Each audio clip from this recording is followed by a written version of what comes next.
윤석열 후보와 김건희 씨는 어설픈 대국민 사과국으로 면피하려 말고 수사를 자청해 진정한 사죄의 길을 가십시오. 어제 일요일 오후 갑자기 김건희 씨가 대국민 사과를 한다며 예의 한두 문장 문서를 읽고 사라졌습니다. 국민의힘에서는 허위 이력 논란 대국민 사과라고 예고했지만 이를 지켜본 국민들은 아직도 김건희 씨가 무엇을 밝히고 무엇을 사과했는지 알지 못하고 있습니다.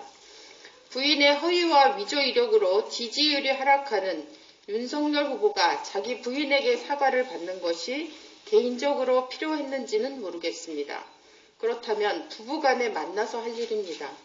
이렇게 공개적으로 전파를 낭비하면서 밑도 끝도 없는 내용으로 몇 마디 남기고 사라진 것을 대국민 사과라 한다면 그 자체로 대국민 사기입니다.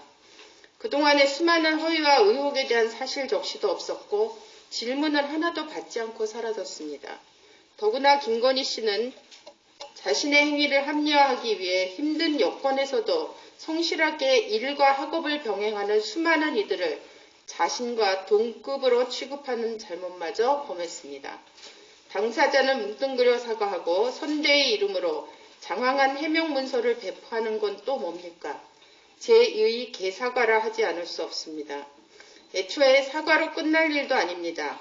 20여 년 동안 수없이 저지른 수많은 허위와 위조 이력이 몇 분의 사과 연기로 끝난다면 윤석열 후보가 그동안 외쳤던 법과 원칙, 공정과 상식은 설 자리 없는 위선적 구호에 불과하게 될 뿐입니다.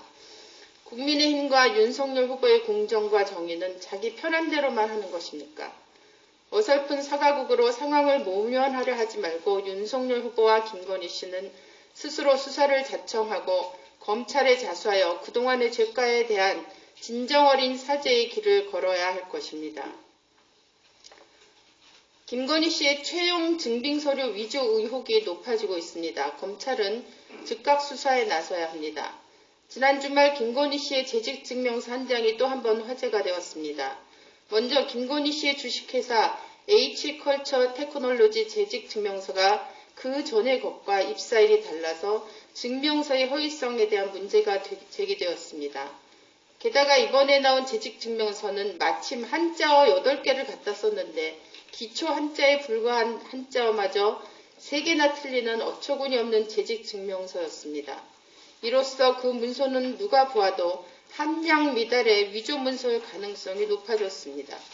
일전에 나온 한국게임산업협회 재직증명서도 경력증명이라 할 내용을 재직증명서라 쓴 데다가 당시 협회 회장이나 근무한 이들은 물론 증명서를 발급한 이로 표기되어 있는 사람조차도 김건희 씨를 모른다 하니 그 역시 위조증명서 의혹을 불러일으켰습니다. 김건희 씨의 엉터리 논문과 허위 이력에 이어 그녀의 허위 인생은 마침내 가짜 증명서 제작에까지 이른 것이란 합리적 의심을 불러일으킵니다. 이는 명백하게 근무지나 근무 직책을 바꿔 이른바 돋보이게 하려는 지경을 넘어서는 행위입니다.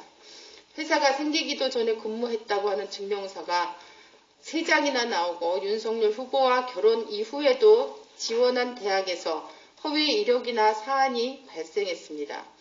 검찰은 이제 수사에 나서야 합니다. 지금까지 밝혀진 사실은 검찰이나 경찰이 단 한쪽의 문서라도 찾아보거나 살펴서 나온 것이 아닙니다. 모두 국회의원들의 자료 요청이나 언론의 추가 취재로 밝혀낸 것입니다. 더 어떤 거짓과 허위가 숨어 있을지 알 수 없는 일입니다. 국민들은 윤석열 후보가 검사 시절 행한 신정아 씨에 대한 수사, 조국과 정경심 씨에 대한 수사의 반이 반만이라도 철저한 검찰 수사가 이루어지기를 바라고 있습니다. 왜 검찰이나 경찰은 전혀 나서지 않고 있는 것입니까? 이제 국민은 검찰 수사를 촉구하고 있으며 검찰의 태도와 행태를 지켜보고 있습니다. 검찰은 김건희 씨의 범죄 행위에 대해 즉각적인 조사에 착수하고 법적 처분에 나서야 합니다.